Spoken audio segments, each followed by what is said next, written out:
공정한 의장 직무를 수행할 것을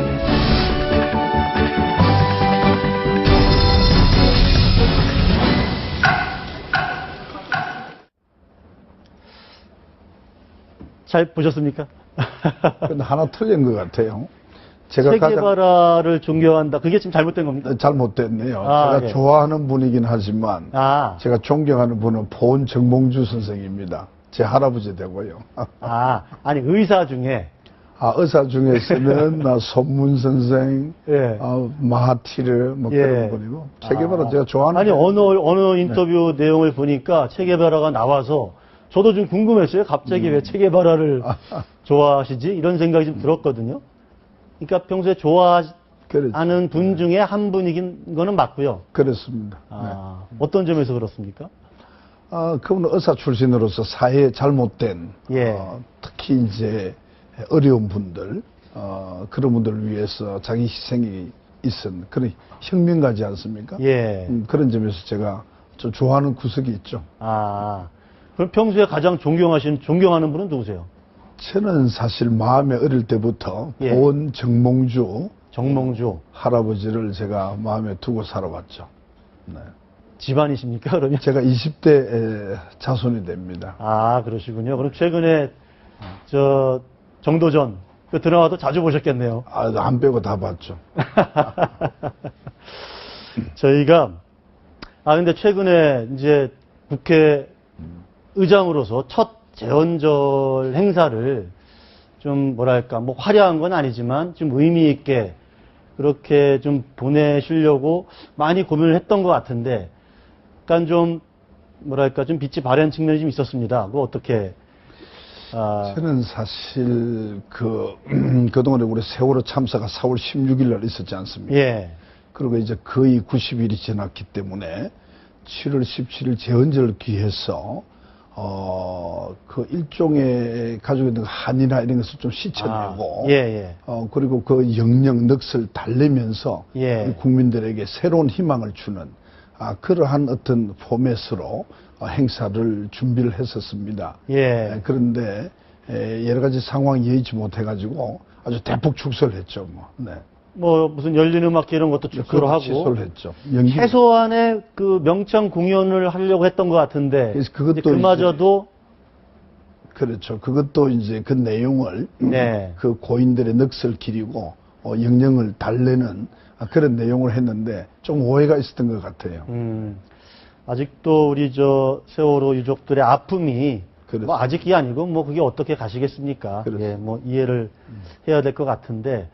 그런데 지금 세월호 특별법은 지금 계속 좀 처리가 안 되고 있고, 또다시 지금 임시국회를 열어서 오늘 시작하는 거 아닙니까? 그렇습니다. 세월호 특별법, 그렇게 합의하기가 어려운가요? 근데 지금 제가 보고를 듣기로는 거의 이제 대부분은 서로 조율이 되었고, 한 두세 가지가 안 된 것 같아요. 그 중에 가장 이제 문제가 되는 것은 그 조사위원회에게 어떤 그 권한을 줄 거냐, 조사 권한을 줄 것이냐, 그걸 가지고 지금 논의를 하고 있는데 아마 그 합의가 결국은 되지 않겠나 싶습니다만 어느 그 현재의 우리 법 체계, 국가의 어떤 법 질서가 있지 않겠습니까? 그것을 건드린다 그럴까요? 그런 속에서 어떤 합의점을 찾아내야 되지 않느냐 이렇게 보고 있습니다. 그러면서도 어쨌든 그 진상을 확실하게 규명하고 진상 규명에 대해서는 여야뿐만 아니고 대한민국의 모든 국민이 바라는 것이고요. 그거는 제가 우리 여당 그 대표들도 만나보면 그에 대해서는 아주 다른 어떤 의견이 있을 수가 없죠. 왜 그러냐면 진상 규명을 철저하게 해야지만 미래에 대한 다시는 이런 일이 생기지 않게끔 대비도 하고 철저한 정확한 또 그 분석을 통해서 물론 대비도 되지만 이제 또 처벌을 한다든지 여러 가지 이제 문제들을 해결할 수 있지 않겠습니까? 그래서 철저히 규명하는 것은 당연한 것입니다. 저희가 모처럼 정의아 국회의장께서 나오셨기 때문에 국회의장께 묻는다, 듣는다 이런 걸 지금 몇 개 만들어 왔습니다. 한번 보시고 첫 번째.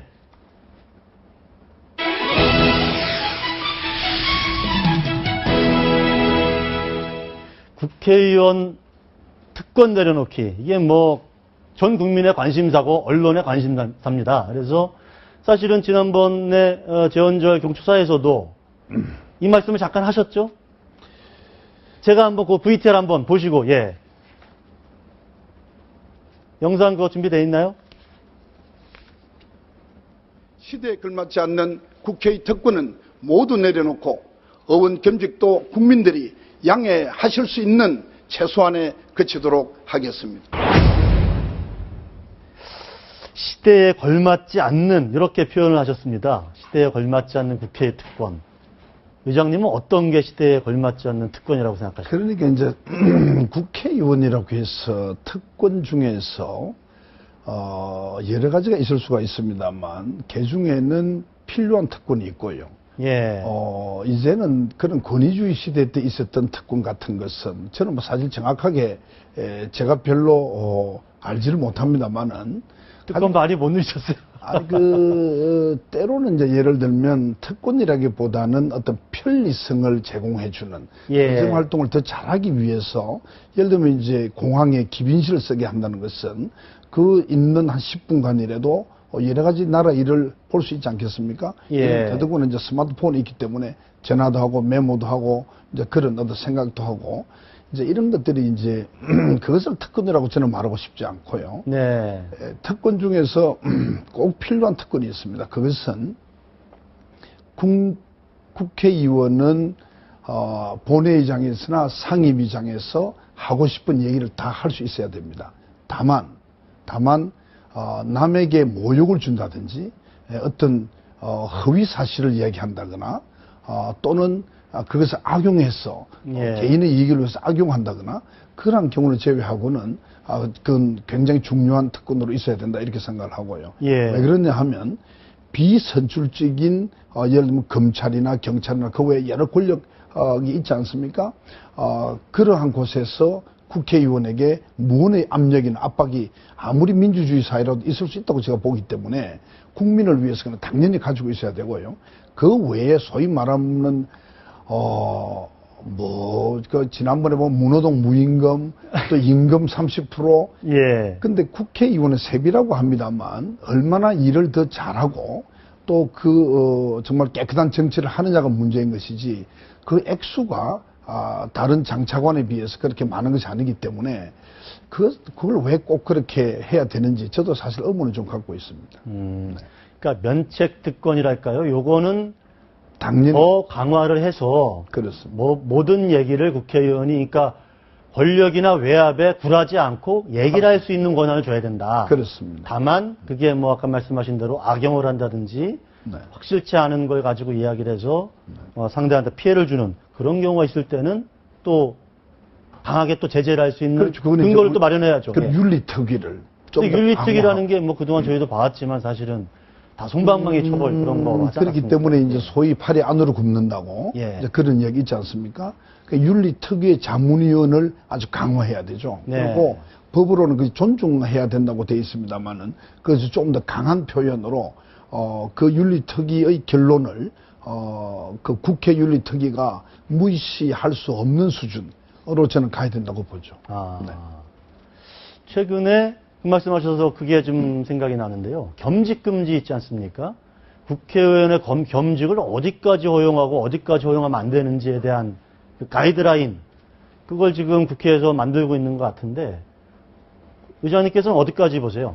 그게 지금 그렇습니다. 국회법으로는 예. 국회법으로는 명예직 그리고 비상근 무보수 이것은 겸직을 할 수 있게 되어 있습니다. 예. 현행법에서. 네.